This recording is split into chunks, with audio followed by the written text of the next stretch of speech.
की विधानमंडळात जाण्याच्या पूर्वी दादासाहेबांनी जी मेहनत केली, अमरावती जिल्ह्यातल्या जुन्या मंडळींना माहीत असेल की कर्मवीर दादासाहेब गायकवाड यांच्या नेतृत्वाखाली सुरू झालेल्या भूमिहीनाच्या संपाची, सत्याग्रहाची जी बांधणी दादासाहेबांनी या भागामध्ये केली, प्रत्येक गावामध्ये त्यांनी भेट दिली, प्रत्येक गावामध्ये माणसं उभी केली आणि त्या सत्याग्रहांचं आयोजन केलं. दादासाहेबांनी आमरण उपोषण दिल्लीला सुरू केलं. काय संकट होतं तर देशाच्या घटनेमध्ये 15वं कलम असं आहे की जात, धर्म, वंश, लिंग, जन्मस्थान या आधारावरून नागरिकांमध्ये भेदभाव केला जाणार नाही. घटना दुरुस्तीनंतर बऱ्याच वर्षांची गोष्ट आहे. शेड्यूल कास्टला असलेल्या सवलती हे जे बुद्ध धर्मात गेलेले आहेत त्यांना मिळणार नाहीत. युती होऊ नये म्हणणाऱ्या पक्षाच्या उमेदवाराचा 3रा नंबर लागला आणि कमलताईचा कॅन्डिडेट 2ऱ्या नंबरवर आला आणि मग 96 मध्ये युती झाली. 96 मध्ये युती झाली. सारांश काय आहे तर युती होण्याचे फायदे ज्यांना कळतात त्यांनी ते न कळणाऱ्या लोकांना युती न होण्याचे तोटे दाखवून देण्याचं कर्तव्य पार पाडावं लागते आणि ते कर्तव्य पार पाडण्यामध्ये कमलताईंनी खूप मोठी भूमिका घेतली. स्त्रियांना शिक्षणाचं महत्त्व समजून सांगणं हा विषय वेगळा आहे आणि एखाद्या स्त्रीनी जिद्दीने ते पूर्ण करून लोकांच्या समोर आपला आदर्श ठेवणं ही गोष्ट वेगळी आहे. कमलताईंनी ती गोष्ट अतिशय उत्तम रीतीने पार पाडली.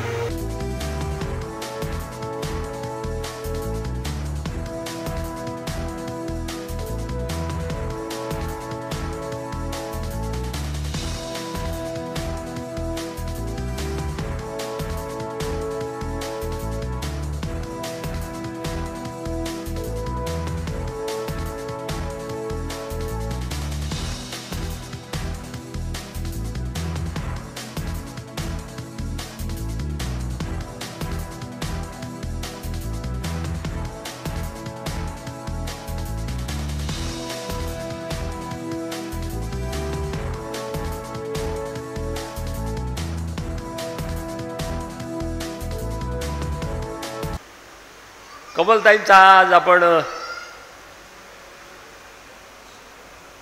वाढदिवस साजरा करतो आहोत. 80, 81, 82, 83 म्हणजे लहान गोष्ट नाही, पण त्यांनी तो प्रवास हृदयपूर्ण केला. दादासाहेबांच्या विषयी बोलताना सुद्धा त्यांच्या विधानमंडळातल्या कारकिर्दीपासून सुरुवात केली जाते आणि स्वाभाविकपणे त्याच कालखंडाविषयीचा उल्लेख हा कमलताईविषयी सुद्धा केला जातो.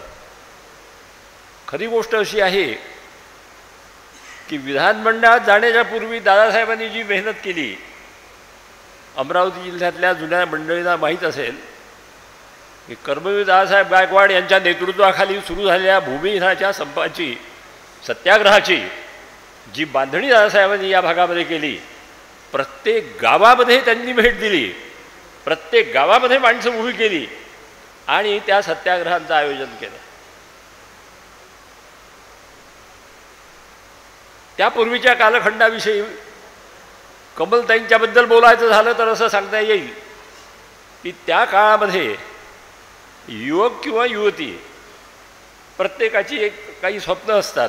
त्या कालखंडामध्ये शिक्षणाचा मोठा अभाव असल्यामुळे आणि विशेषतः तरुणांच्या बाबतीत खेड्यापाड्यात ही भावना पक्की होती की हा शिकून काय करणार आहे, कशासाठी एवढं आता मुलांच्या बाबतीत जेव्हा ही भावना होती तर मुलींच्या बाबतीत पाहायलाच नको. आणि मूर्तिजापूरमध्ये कमलताई मॅट्रिकची परीक्षा पास झाल्या आणि गावामध्ये एवढा आनंद झाला की आपल्या समाजामध्ये एक मुलगी मॅट्रिक पास झाली आणि मग लोक अभिनंदनासाठी यायला लागले. आणि साधारणपणे मुलींच्या दृष्टीने त्यावेळेचे स्वप्न म्हणजे मुख्य 2 कार्यक्रम मनामध्ये, एक म्हणजे कांद्या पोह्याचा किंवा ज्याला आपण पाहण्याचा म्हणू तो पाहण्याचा, आणि दुसरा म्हणजे लग्नाचा. मॅट्रिक झाल्यानंतर रात्रभर सभा आणि दौरे करून दादासाहेब गवळी आणि शृंगारे साहेब दोघंही जण कमलताईंच्या वडिलांच्या घरी पोहोचले. कमलताईंचे वडील हे RPIचे विशेषतः दादासाहेबांचे निष्ठावंत कार्यकर्ते. आणि मग या पार्टीला माहीत नाही पोह्याचा कार्यक्रम आहे म्हणून, आणि त्या पार्टीने सुद्धा सांगितलं नाही की आम्ही या कार्यक्रमासाठी येतो आहोत म्हणून. अनायासे साऱ्या सभा टोपल्या, वेळ आहे आणि आता मॅट्रिक झाली आहे म्हणतात, तर पाहून घेऊ हे दोघांनाच पाहिजे, शृंगारेला आणि दादासाहेबांना. आणि मग त्यांची जेव्हा एंट्री झाली तेव्हा घरामध्ये आनंद झाला की दादासाहेब आलेत. आणि त्या पाहण्याच्या कार्यक्रमामध्ये कमलताईने कांदे पोहे नाही दिले, दंतमंजनची बाटली दिली. का तर वडिलांनी सांगितलं दादासाहेब आले आहेत, सकाळची वेळ 5-5:30 वाजताची, आणि मग दंतमंजनची बाटली, तोंड धुण्यासाठी पाणी आणि चहाची तयारी, त्यासुद्धा गडबडीतच होत्या. त्यांची गडबड म्हणजे त्यावेळेप्रमाणे घरातलं सडा सारवण. आणि मग त्या गडबडीमध्ये शृंगारे साहेबांनी इन्क्वायरी सुरू केली. मॅट्रिक झाल्यावर त्यांना शिकवायचं नाही हा निर्णय जवळजवळ घरामध्ये झालेला होता, कारण त्यावेळेला मुलींना एक तर मूर्तिजापुरामध्ये कॉलेजच्या शिक्षणाची सोय नव्हती, आणि दुसरी गोष्ट म्हणजे बाहेर पाठवणं हे सोयीचंही नव्हतं, आणि पद्धतीप्रमाणे मुलींच्या शिक्षणाच्या बाबतीत जाऊन पुष्कळ झालं, मॅट्रिक झालं हे पुष्कळ झालं. आणि मग त्या गडबडीत हा काही पाहण्याचा कार्यक्रम आहे असं ठरलेलं नसताना जी काही इन्क्वायरी शृंगारे साहेबाकडून आणि दादासाहेबाकडून झाली त्याच्यामध्ये मी आपल्याला सांगितलं की दंतमंजनाच्या पेक्षासुद्धा आणखी एक महत्त्वाची घटना सांगण्यासारखी आहे की या सभांच्या गडबडीमध्ये दादासाहेबांच्या फुल पॅन्टवर चिमणीने घाण करून ठेवली होती. आणि चिमणीने घाण करून ठेवली होती तर कमलताई वडिलांचं धोतर घेऊन आल्या आणि त्यांचा फुल पॅन्ट घेऊन दिला. हा पाहण्याचा कार्यक्रम सांगतोय बरं. आणि लग्नाच्या कार्यक्रमाविषयी उल्लेख झालेला आहे. लग्नाच्या कार्यक्रमाविषयी उल्लेख झालेला आहे. लग्न म्हणण्यापेक्षा ती एक मोठी जाहीर सभा होती असं म्हटलं तरी चालेल. आणि त्या जाहीर सभेचं वैशिष्ट्य असं होतं की सर्व लोकांना भूमिहीनांच्या सत्याग्रहामुळे शिदोरी घेऊन येण्याची ऑलरेडी सवय लागलेली होती आणि त्यामुळे बहुतेक सारे लोक आपल्या त्या तयारीनं आलेले होते. बहुतेक सारे लोक आपल्या त्या तयारीनं आले होते आणि जोग चौकामध्ये एका जाहीर सभेत हे लग्न झालं. मला जवळून माहिती असण्याचं कारण असं की मी त्यावेळेला शाळेत शिकत होतो आणि हिंदुस्थानमध्ये नोकरी करत होतो. दैनिक हिंदुस्थानमध्ये नोकरी करत होतो आणि माझ्यावर हिंदुस्थानचे संस्थापक संपादक बाळासाहेब बराठे यांनी या चौघांना कव्हर करण्याची जबाबदारी दिली होती. दादासाहेब, भाई सुदाम देशमुख, जांबुवंतराव धोटे आणि नागपूरचे दिह सहस्त्रबुद्धे. दादासाहेब आणि सुदाम देशमुखांची ड्युटी का तर गोरगरिबासाठी काम करणारी माणसं आहे, त्यांच्या मिटिंगांचं कव्हरेज बरोबर झालं पाहिजे. जांबुवंतराव धोटेंचं कव्हरेज का तर स्वातंत्र्य मिळाल्यानंतर बंगालमधल्या काही मंडळींनी सुभाषबाबूंच्या विचारांचा आसरा घेऊन फॉरवर्ड ब्लॉक काढला. त्या फॉरवर्ड ब्लॉकचे अमरावतीमधले दोन मुख्य कार्यकर्ते म्हणजे दाजीसाहेब पटवर्धन आणि बाळासाहेब बराठे. आणि जांबुवंतराव हे वर्ध्यात फॉरवर्ड ब्लॉक यवतमाळमध्ये फॉरवर्ड ब्लॉक चालूच होते म्हणून त्यांचं कव्हरेज. आणि बाळासाहेब सहस्त्रबुद्धे हे जुन्या मध्य प्रदेशामध्ये शिक्षकांची चळवळ चालवायचे आणि बाळासाहेबाबरोबर विदर्भ महाविद्यालयामध्ये सोबत होते म्हणून बाळासाहेब सहस्त्रबुद्धे हे कव्हरेज करत असताना त्या लग्नाच्या दिवशी ते कोण्या पद्धतीने करायचं. दादासाहेबांचा पक्का निर्णय की ते बौद्ध पद्धतीनेच झालं पाहिजे. आणि मग त्या सभेमध्ये त्यावेळेला नुकताच बौद्ध धर्माचा स्वीकार झालेला असल्यामुळे आणि पद्धती ह्या काही नीट झालेल्या नसल्यामुळे पुष्कळ लोकांचा आग्रह असा होता की तदेव लग्नम सुदिनम तदेव होऊन जाऊ द्या. दादासाहेब म्हणाले ते नाही, तसं होणार नाही. बौद्ध पद्धतीने विवाह झाला. आता आपल्याला सुद्धा अशा सवयी लागून गेलेल्या असतात. 1 वर्ष 1.5 वर्षापूर्वी कीर्तिताईकडच्या एका लग्नाला मी दारापूरला गेलो, तर आता ते बौद्ध पद्धतीसुद्धा मस्त स्थिर झाली, चांगलं वाटते. बुद्धम शरणम गच्छामी, धम्मम शरणम गच्छामी, संघम शरणम गच्छामी. संस्कृतीच्या स्वयंकेंद्रिततेचा प्रश्न आहे. वर्षानुवर्ष आपण जे करतो ते आपल्याला चांगलं वाटते का बा, हे तदेव लग्नम हेच बरं. त्या इंटरव्ह्यूमध्ये कमलताईने एका गोष्टीचा उल्लेख केला. दादासाहेबांना आणि शृंगारांना त्यांनी सांगितलं की मॅट्रिक झाला आहे माझं, पण वडील शिकायचं नाही म्हणतात, माझी शिकण्याची खूप इच्छा आहे वगैरे. दादासाहेबांनी ते लक्षात ठेवलं आणि पुढे काय झालं हे आपल्याला यापूर्वी अनेकांनी सांगितलेलं आहे. लग्नानंतर फ्रेझरपुरातल्या घरामध्ये राहायला गेलेत आणि दादासाहेबांच्या प्रत्येक कामामध्ये, म्हणजे अनेकांना याची कल्पना नाही की त्यांचा जो सहभाग होता तो सहभाग कोणत्या पद्धतीचा होता हे जर आपण पाहिलं तर आपल्याला असं दिसेल की त्यांच्या शब्दसंपदेमध्ये कमलताईंनी भर टाकली असं जर कोणाला सांगितलं आज तर खरं वाटणार नाही की बा दादासाहेबांच्या शब्दसंपदेमध्ये कमलताईंनी कशी काय भर टाकली. ती भर कशी टाकू शकतात हे समजलं पाहिजे म्हणून सांगतो.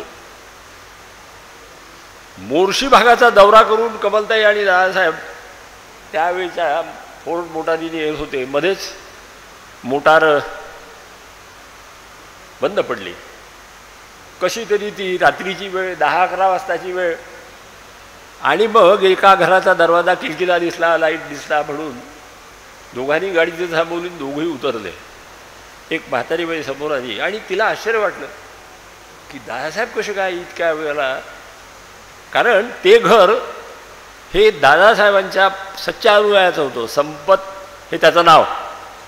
आणि मग जेव्हा दादासाहेबांनी सांगितलं तेव्हा त्या बाईने सर्वच सांगितलं की बा ते, आणि मग 1-2-3 वाक्य सांगून झाले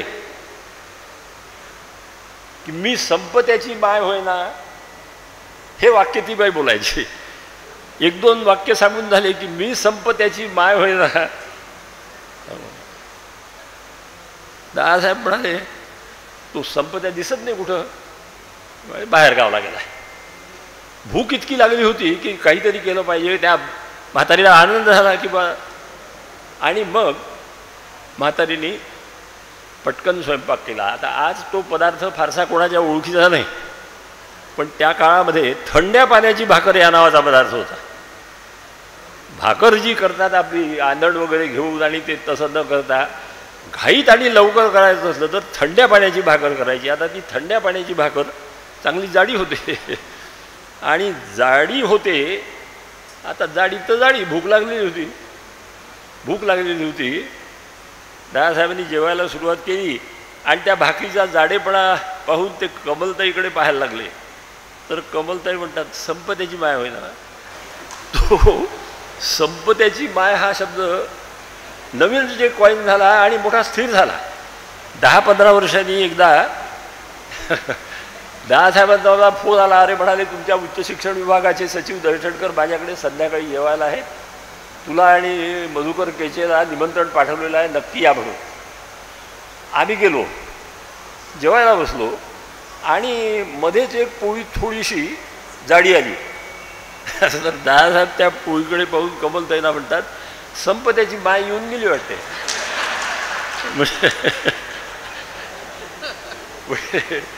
संपत्याची माय या शब्दाला तांत्रिक अर्थ प्राप्त झाला. आता त्या भोवती असलेल्या बाकी गोष्टी सांगत नाही, बुद्धाची गोष्ट तुम्हाला समजली आहे. एक दिवस काही कामानिमित्त मी सहज गेलो, म्हटलं बा दादासाहेबांना भेटायचं आहे. तर कमलताई काय म्हणतात, थोडा वेळ बसा. का बरं? तर म्हणाले शपथविधी चालू आहे. आता मी म्हटलं बा चालू असेल काहीतरी. शपथविधी चालू आहे. नंतर कळलं की शपथविधी हा सुद्धा टेक्निकल शब्द आहे. आपल्या सेवकांनी, आपल्या नोकरांनी न आवडणाऱ्या पद्धतीनं काम केलं, सूचनांचं पालन न करता काम केलं वगैरे वगैरे, तर दादासाहेबांची एक पद्धत होती आणि ती पद्धत अशी होती की ते सर्व लोकांच्या समोर कोणाला दाटदूट करत असत. खोली बंद करून मग त्याबद्दल त्या कर्मचाऱ्याला सुनावल्या जात असे. कमलताईंनी याचं नाव शपथविधी असं ठेवलं होतं. आणि पुढचं त्यांचं म्हणणं असं की तो खोलीतून बाहेर आला की आपल्याला कळतं की कोणत्या पदासाठी शपथविधी झाला असेल. गोष्ट कोणत्या पदासाठी शपथविधी झाला असेल हे आपल्याला कळतं. आता असे अनेक शब्द आहेत, पण ही काही वेळ नाही त्या शब्दकोशाच्या तयारीची. तो स्वतंत्र विषय आहे. दादासाहेबांच्या कामामध्ये त्यांचा जो इंटरेस्ट राहायचा तो मी खूप जवळून पाहिलेला आहे. कारण मी तुम्हाला सांगितलं की पत्रकार हा 8व्या वर्गात असला, मी त्यावेळेला 7व्या-8व्या वर्गात होतो. 7व्या-8व्या वर्गात असला तरी त्याला फ्रंटशीटमध्ये जागा मिळते, कारण तो पत्रकार. भूमिहीनांचा सत्याग्रह झाला त्यावेळेला कमलताईंची खूप इच्छा होती की आपण सुद्धा या सत्याग्रहात सामील व्हावं. मग हा उल्लेख झाला आहे तो. त्याच्यावर दादासाहेबांचं म्हणणं असायचं की आता तूही याच्यात आली तर हे बाहेरचं कोण पाहिजे. बाहेरचं कोण पाहिजे म्हणजे काय? भूषण 4 वर्षाचा, छोटू 2 वर्षाचा, कीर्तिताई 6 दिवसाची. आणि कीर्तिताईला झोळीत पाठीवर बांधून सायन्स कोरच्या मैदानात भाकरी आणि पिठलं वाटण्याचं काम कमलताईंनी त्यावेळेला केलं. मग हा कोणीतरी त्या गोष्टीचा उल्लेख केला की संबंध समाजावर एक मोठं संकट आलेलं असताना दादासाहेबांनी आमरण उपोषण दिल्लीला सुरू केलं. काय संकट होतं? तर देशाच्या घटनेमध्ये 15वं कलम असं आहे की जात, धर्म, वंश, लिंग, जन्मस्थान या आधारावरून नागरिकांमध्ये भेदभाव केला जाणार नाही. मद्रास सरकारने मागासलेल्या जातीसाठी काही जागा राखून ठेवण्याचा एक शासन निर्णय काढला. उच्च शिक्षित लोकांनी तो मद्रास हायकोर्टामध्ये चॅलेंज केला आणि मद्रास हायकोर्टामध्ये मद्रास सरकारने भूमिका मांडली की बा हे जर नाही केलं तर या लोकांना कधीच मिळणार नाही. ते म्हणाले 15वं कलम वाचा, जात, धर्म, वंश, जन्मस्थान या आधारावर, लिंग या आधारावर भेदभाव करता येणार नाही. मद्रास सरकारचा तो हुकूम मद्रास हायकोर्टाने रद्दबातल ठरवला. मद्रास सरकार सुप्रीम कोर्टात गेलं. सुप्रीम कोर्टाने सुद्धा सांगितलं की ते 15वं कलम वाचा पुन्हा, जात, धर्म, वंश, लिंग, जन्मस्थान या आधारावर भेदभाव करता येणार नाही. सुप्रीम कोर्टाने मद्रास हायकोर्टाचा निर्णय कायम केला. त्यानंतर पहिली घटना दुरुस्त करण्यात आली आणि ते कलम दुरुस्त करण्यात आलं. जात, धर्म, वंश, लिंग, जन्मस्थान या आधारावर भेदाभेद केला जाणार नाही. मात्र असे की प्रोव्हिजो, परंतु असे की मागासलेल्या जातींच्या विकासासाठी काही सवलती दिल्या असतील तर भेदभाव करण्यात आलेला आहे असं समजण्यात जाणार नाही. पहिली घटना दुरुस्ती. ही घटना दुरुस्ती झाल्यावर मोरारजी देसाई यांच्या गव्हर्नमेंटने एक नवीन पिल्लू काढलं. घटना दुरुस्तीनंतर बऱ्याच वर्षांची गोष्ट आहे. शेड्यूल कास्टला असलेल्या सवलती हे जे बुद्ध धर्मात गेलेले आहेत त्यांना मिळणार नाहीत. आणि असा हुकूम त्यांनी काढला आणि दादासाहेबांनी चारही बाजूला रान उठवलं. चारही बाजूला रान उठवलं आणि दिल्लीच्या बोट क्लबवर उपोषणाला सुरुवात केली. आणि त्या संबंध कामामध्ये दादासाहेबांच्या कुटुंबियांनी खूप मोठी मदत त्या आंदोलनामध्ये केली. इतरांचं मी सांगत नाही, माहीत आहे पण सांगत नाही. कमलताईंच्या बाबतीत सांगतो. कमलताई आणि मिसेस आर्मुगम ह्या दोघी महाराष्ट्र सदनच्या एका खोलीमध्ये फ्रेश होण्याकरता जात आणि मग दिवसभर बोट क्लबवर सारी व्यवस्था त्या पाहत असत. त्याही वेळेला त्यांचा विचार होता की मध्ये आपण भाग घ्यावा, पण दादासाहेबांनी नाही म्हणून सांगितलं. आता दादासाहेबांनी नाही म्हणून सांगितलं म्हणजे कमलताईंना सार्वजनिक कामाची कोणतीच जबाबदारी दादासाहेबांनी दिली नाही. काय फार मोठ्या जबाबदाऱ्या दिल्यात, फार मोठ्या जबाबदाऱ्या दिल्या आणि त्या साऱ्या जबाबदाऱ्यांची यादी या निमित्तानं मी काढून ठेवलेली आहे. पण जास्त काही सांगत नाही, एकच सांगतो, एकच उदाहरण सांगतो, त्यातून पुढं निघतो. 95च्या दरम्यान दादासाहेबांची अशी इच्छा होती की काँग्रेस पक्षाची आणि RPIची युती व्हावी. या युतीला काही लोकांचा विरोध होता. या युतीला विरोधाच्या गती ह्या वेगवेगळ्या असतात. राष्ट्रीय पातळीवरची वेगळी असते, राज्य पातळीवरची वेगळी असते. स्थानिक पातळीवर लोकांना असा धोका वाटत असतो की हे युती झाली तर राज्य पातळीवर दादासाहेब करते धरते असल्यामुळे आपली सीट जाईल का काय, आपली सीट जाऊ नये म्हणून अमरावतीमध्ये काही लोकांनी त्या युतीला विरोध केला आणि युती झाली नाही. युती झाली नाही तर दादासाहेबांनी काय करावं, सर्व ठिकाणी कॅन्डिडेट उभे केले ते सोडा, अमरावतीमध्ये एक नामांकित कॅन्डिडेट उभा केला, पत्रकार परिषद घेतली आणि त्याच्या मुख्य प्रचारक आणि मुख्य कार्यालय व्यवस्थापक म्हणून कमलताई गवई यांची नेमणूक करण्यात येत आहे असं जाहीर केलं. आणि कमलताईंनी त्या निळ्या टोप्या घातलेली जी फौज उभी केली की साऱ्या गावभर त्या निळ्या टोप्या फिरत असत.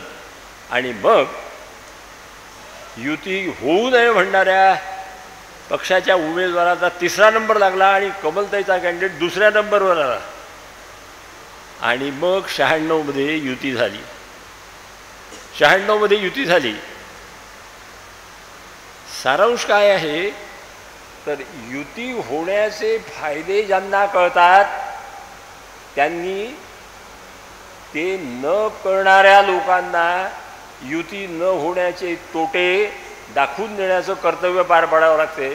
आणि ते कर्तव्य पार पाडण्यामध्ये कमलताईंनी खूप मोठी भूमिका घेतली. अशा अनेक गोष्टी आहेत.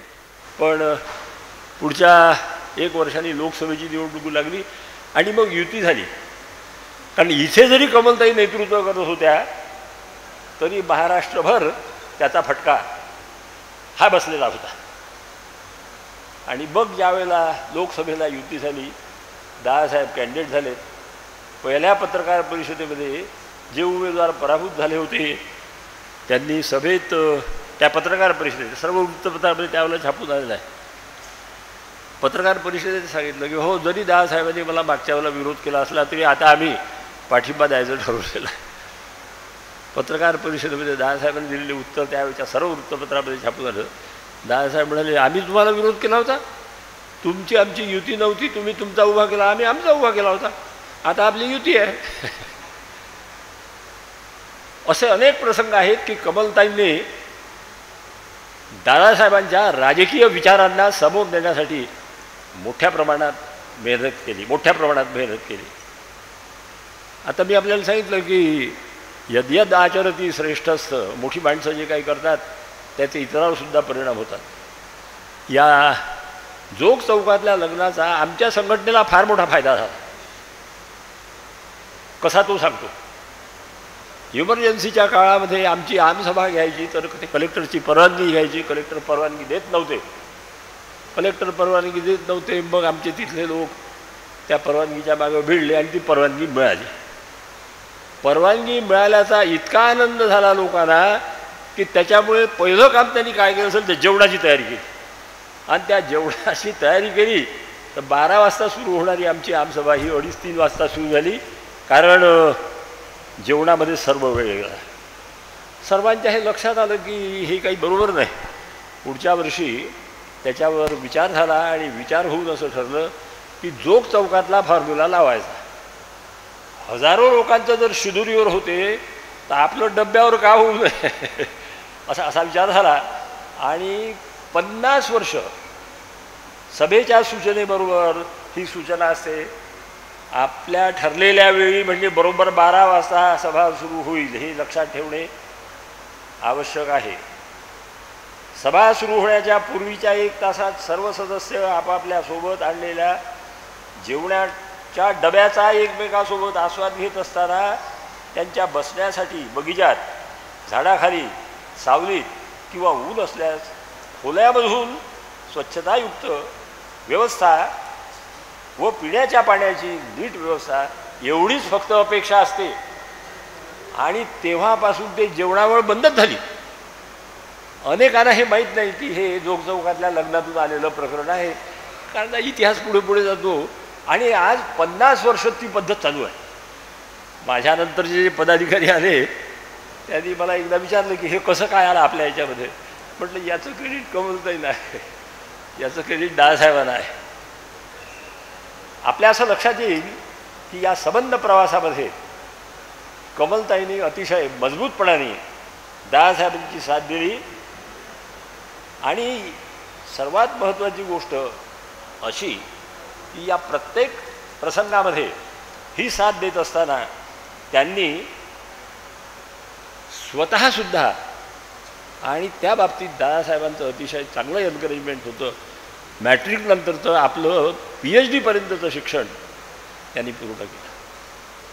स्त्रियांना शिक्षणाचं महत्त्व समजून सांगणं हा विषय वेगळा आहे, आणि एखाद्या स्त्रीनी जिद्दीने ते पूर्ण करून लोकांच्या समोर आपला आदर्श ठेवणं ही गोष्ट वेगळी आहे. कमलताईंनी ती गोष्ट अतिशय उत्तम रीतीने पार पाडली. आपल्याला एक गोष्ट सांगून मी माझं भाषण संपवणार आहे. 80, 81, 82, 83 हा प्रवास तसा सोपा नाही, पण त्यांना ते कुठून सापडलं मला माहीत नाही. पण विपश्यना ही जी आहे, बौद्ध संप्रदायाच्या दोनही संप्रदायामध्ये, महायान आणि हिनयान संप्रदायामध्ये विपश्यनेचं महत्त्व मान्य केलेलं आहे. इगतपुरीला जाऊन त्यांनी त्या शिबिरामध्ये भाग घेतला. एकदा नाही तर अनेकदा जाऊन भाग घेतला, आणि अनेकदा जाऊन भाग घेतल्यानंतर अशा गोष्टीचे शरीरावर होणारे परिणाम चटकाफटकी दिसत नसतात, ते उशिरा दिसतात. त्यांनी विपश्यना केंद्र अमरावतीमध्ये सुरू केलं. इतरांना त्याचा लाभ व्हावा, सर्वजण इगतपुरीला जाऊ शकत नाहीत. आणि माझा तरी असा पक्का कयास आहे की 80, 81, 82, 83 मध्ये विपश्यनेचा सुद्धा मोठा भाग आहे. म्हणजे विपश्यना हे विकारांचं शमन करणारं शास्त्र आहे. मला काही त्याची फारशी माहिती नाही, पण जे ऐकलं ते असं आहे की बाकी आपलं हे इकडे जे योग प्राणायाम आहे तसं बौद्ध धर्मीयांनी त्यावेळेला ह्या विपश्यनेची सुरुवात केली. त्याचा त्यांच्या आयुरारोग्यावर उत्तम परिणाम झाला. आता या वयामध्ये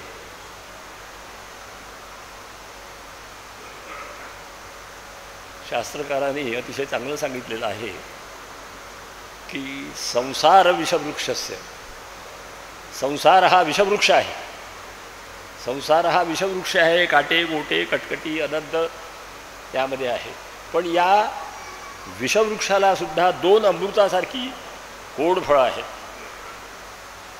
संसार विषवृक्षस्य द्विफले अमृतोपमे, अमृताची गोळी असलेली 2 फळं आहेत.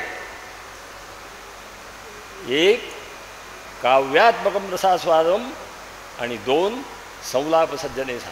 उत्तम पुस्तकांचं, उत्तम ग्रंथांचं वाचन हे पहिलं गोड फळ, आणि सज्जन लोकांशी चर्चा करण्याची संधी मिळणं हे दुसरं गोड फळ. या दोनहीचा मुबलक लाभ त्याला झालेला आहे. म्हणजे वाचनाशिवाय PhD पर्यंत मनुष्य येत नाही हे न वाचणाऱ्यांना सुद्धा कळतं. ही जी त्यांची हौस आहे ही चालत राहावी आणि उत्तम आरोग्यासह त्यांना दीर्घायुष्य मिळावं अशी मनापासून प्रार्थना करतो आणि माझे 2 शब्द संपवतो. जय हिंद.